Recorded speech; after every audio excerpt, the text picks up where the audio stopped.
Olá, meus amigos, quero saudá-los. Você tenha um feliz sábado. Vamos falar sobre o estudo número 5, a lição 5, o escudo para todos na aliança, a proteção divina para todos que estão envolvidos na aliança. Aconteceu assim com todas as pessoas que Deus envolveu em suas alianças. E um escritor disse o seguinte: os propósitos de Deus são as suas promessas ocultas na aliança. Os propósitos de Deus são as suas promessas ocultas na aliança. E ele completa, e os seus propósitos, na verdade, são, ou é, a sua vontade revelada para os seus filhos. Então, os propósitos de Deus são com as suas promessas que estão reveladas na aliança e Deus coloca à disposição daqueles que estão envolvidos na aliança. Foi isso que fez com que os discípulos, os apóstolos, depois assim se atirassem de forma assim tão veemente ao evangelho, sabendo que Jesus havia prometido estar com eles. E é o verso áureo dessa semana, Mateus 28, verso 20. Jesus disse para os seus discípulos: vocês vão pregar o evangelho, ensinando as pessoas a guardar todas as coisas que eu vos tenho ordenado. E eis que estareis convosco todos os dias até a consumação dos séculos. Em cima dessa proposta, desta promessa, os discípulos não tiveram medo de nada. Eles iam de forma indômita, eles iam de forma corajosa, sem timidez. Iam pregar o evangelho não importando as circunstâncias. Basta você ler o livro de Atos para você perceber como eles foram perseguidos, mas retornavam mesmo depois da perseguição à pregação do evangelho. Podemos dizer que Deus se tornou um escudo perfeito para todos os filhos da aliança envolvidos nas promessas. Por isso que os propósitos de Deus são as suas promessas que estão ocultas dentro da aliança. Deus coloca promessa, como fez com Abraão, colocou promessas de proteção, de engrandecimento, de cuidado. Deus até avisou: a tua descendência vai ficar escrava em terra estranha 400 anos, mas eu vou julgar a nação que está assim, escravizando a tua descendência. E eu vou tirar o teu povo, a tua descendência com mão forte. E eles vão sair com muitos bens nas mãos. Deus prometeu isso para Abraão. Então veja, a proteção divina não é algo inatingível. A proteção divina é algo palpável que nós podemos hoje dispensar. Eu me recordo que algumas pessoas, uns pastores do Nordeste, se sentiram muitas vezes intimidados, porque no Nordeste, uma cidade, Barbados, no Ceará, a cidade mais católica do Nordeste. Ali, por exemplo, tem um amigo meu chamado Jean, que ele estudou teologia, estava na igreja de Joinville, mas ele foi para o colégio, estudou teologia, prometeu a Deus que seria um pastor e foi para Barbados, no Ceará. Chegando lá, a igreja estava fechada. Ele teve que visitar os irmãos da igreja para reabrir a igreja, o pessoal com medo, porque a perseguição era muito grande, porque a igreja dominante daquela cidade impedia os irmãos de fazerem os cultos. Mas esse irmão foi lá com coragem, reuniu todos os irmãos da igreja, fez uma conferência e batizaram mais de 150 pessoas. Então veja, eu conversei com ele e disse: Gilberto, eu não tive medo. Eu sabia que tinha perseguição. Até o dirigente da igreja maioral lá, que tinha uma torre gigantesca, veio conversar comigo e eu disse para ele: eu não tenho medo do senhor não. Quem está comigo é Deus. O senhor não serve a Deus, o Deus da Bíblia? Disse o padre: eu sirvo então. Eu também sirvo. Eu estou falando de Jesus, não estou falando nada diferente. E não é que o padre compreendeu e deixou o irmão Jean pregar o evangelho ali e reabrir a igreja? Então veja, a proteção divina não é algo inatingível, é algo palpável, real, porque faz parte das promessas da aliança. Quando Deus disse a Noé: eu vou salvar você e tua família, entra na arca, tu, teus filhos e a tua família. Deus estava dizendo para Noé: eu vou salvar você, eu vou proteger, eu serei o teu escudo. Dentro da arca, boiando para lá e para cá, Noé com certeza não tinha medo, porque estava nas mãos divinas. Abraão, quando saiu assim com um rumo, mas saiu sem saber para onde ia, diz o texto bíblico. Mas ele sabia com quem ele ia. Isso fazia toda a diferença. Quando meu pai veio da Paraíba para São Paulo, nós vimos num caminhão cegonha. Meu pai armou 6 redes no caminhão cegonha, minha mãe vinha na cabine com o meu irmão mais novo, no colo, e outro deitado aos pés dela num colchonete. E 7 filhos numa viagem, e nós sabíamos que meu pai ia nos proteger. A gente tinha confiança naquele pai. Ele parava nas pensões, fazia comida, dava banho em todos nós, trocava de roupa, colocava para dormir, de manhã pegava a gente, dava comida, colocava cada um na sua rede e vamos embora para São Paulo. Não tivemos medo, eu não tenho recordações de medo, tenho recordações de confiança do meu pai ao nosso lado, sempre forte, e a gente olhar para ele com o olhar de quem era, ele era o nosso anjo protetor. Nós temos que olhar para Deus como nosso pai protetor.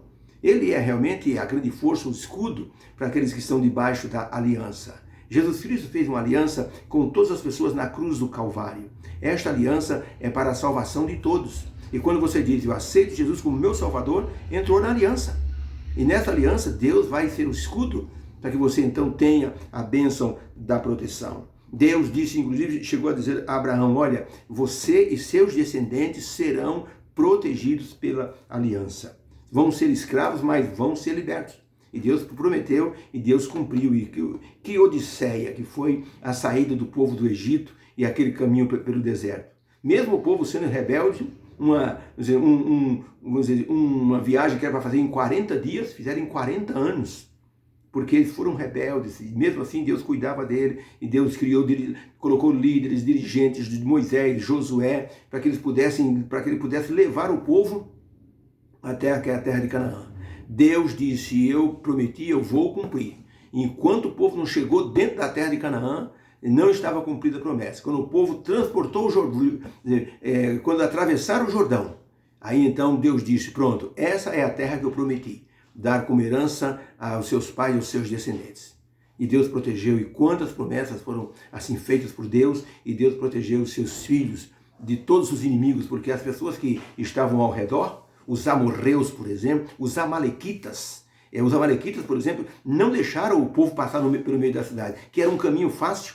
O rei dos amalequitas diz, não vai passar por aqui. Eles tiveram que dar uma volta pelas montanhas, gente, muito penoso, com aqueles rebanhos. E Deus olhou isso e Deus disse, eu vou riscar os amalequitas da face da terra.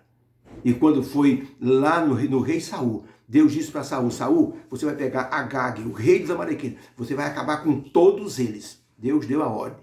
E o Saul bonzinho deixou o rei Agag, o rei dos amalequitas, vivo.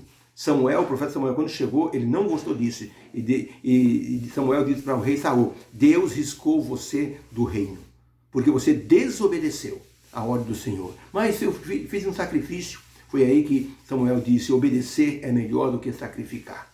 Era uma ordem divina. A produção divina foi retirada de Saul e Deus então mostrou que quando nós obedecemos o que está na aliança, nós temos a proteção do Senhor. Por isso que nós assim pensamos assim, o que é que Deus vai fazer por mim? Deus vai ser o nosso escudo. Quando houve o terremoto em Porto Príncipe, no Haiti, milhares de pessoas morreram. Havia uma babá cuidando de uma criança dentro de uma casa. E ela havia prometido para os patrões que ela cuidaria da criança, do bebê com a própria vida. Quando o terremoto aconteceu, os patrões não estavam em casa, mas a babá estava com o neném.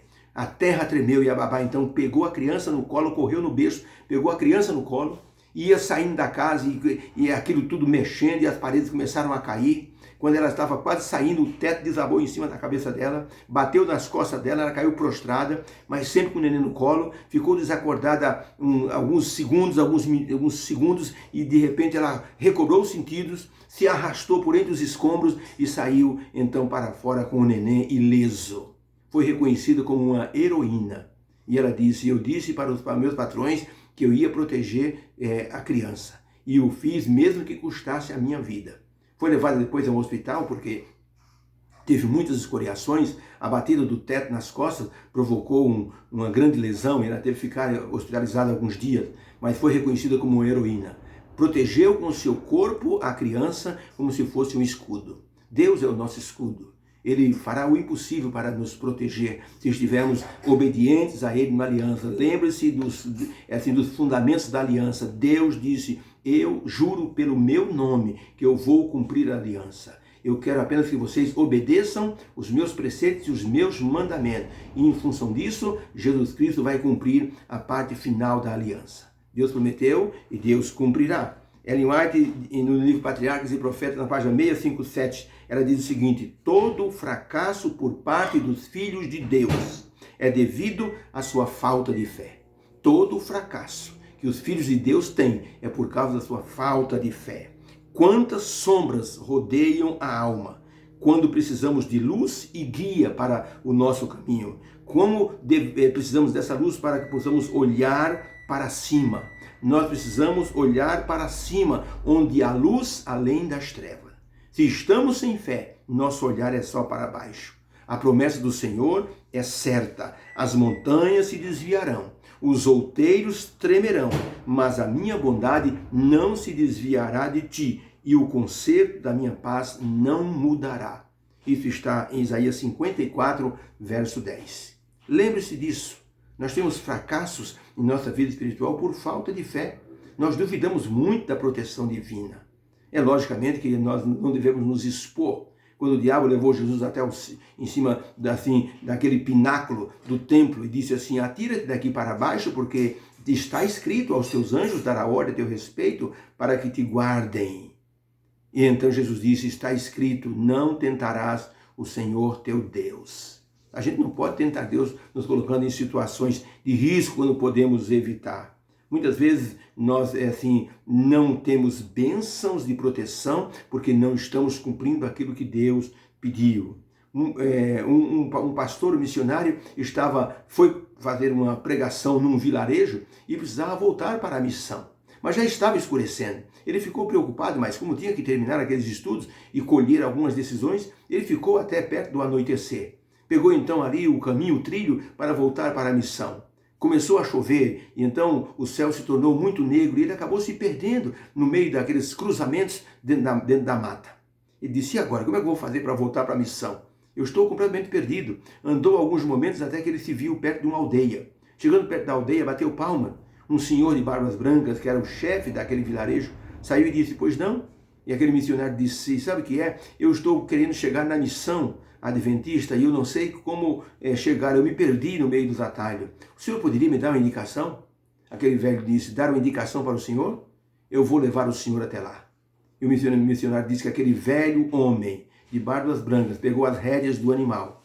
Ele disse: enquanto eu estava montado sobre o animal, passamos por rios, passamos por pântanos, passamos por colinas, até que finalmente o velho chefe do vilarejo disse: aqui está a missão. E eu estava diante do portão da missão. Eu agradeci e disse: como é que o senhor conseguiu chegar aqui desse jeito tão fácil? Ele disse: porque eu conheço os caminhos.